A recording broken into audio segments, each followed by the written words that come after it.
ng bayan, maasahan anumang panahon. Magandang oras po sa ating lahat. Narito na ang update sa lagay ng ating panahon ngayong araw ng Huwebes, November 14, 2024 at sa binabantayan nating mga bagyo sa loob at labas ng ating area of responsibility. Unahin na natin si Bagyong Ophel na inaasahang maglalandfall na ngayong araw sa bahagi ng Isabela o Cagayan area.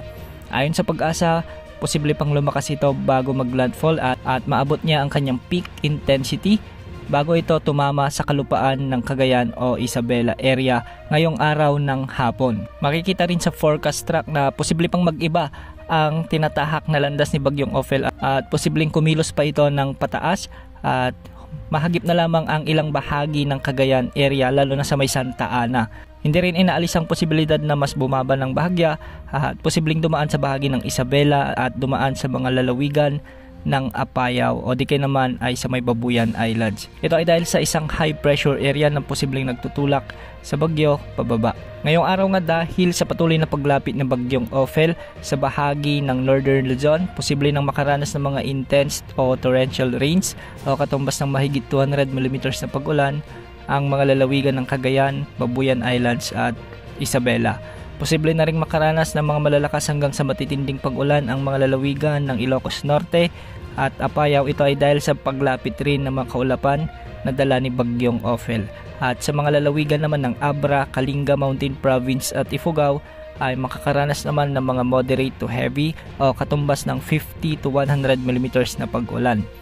Sa mga ibang bahagi pa ng Luzon ay magiging maulap naman ang mga kalangitan na may mga kalat-kalat na pag-ulan lalo na sa Ilocos Sur, La Union, ilang bahagi ng Pangasinan sa may Benguet, sa may Nueva Vizcaya at ilang bahagi ng Aurora at Quezon Province. Posible rin sa may Quirino na makaranas ng mga pag-ulan dahil ito ay nahagip din ng mga kaulapan sakop ni Bagyong Ophel. Sa mga susunod na oras ay pinag-iingat natin ang ating mga kababayan sa Isabela at Cagayan na siyang direktang posibleng matamaan ng mata o sentro ng Bagyong Ophel lalo na't kadadaan lamang ni dating Bagyong Nika.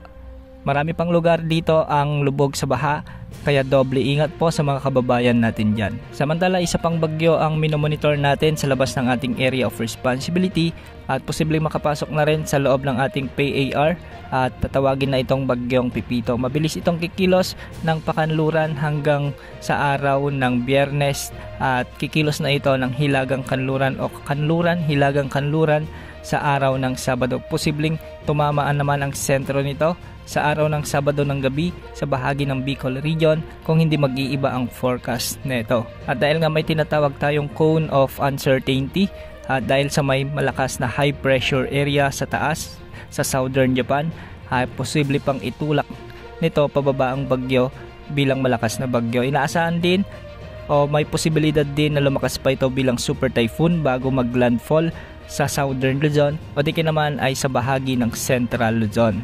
Marami pang pagbabago ang ating aantabayanan kay Bagyong Pipito kaya lagi umantabay sa ating channel. Yan muna ang update sa lagay ng ating panahon. Ito pong weather update ng bayan, maasahan anumang panahon.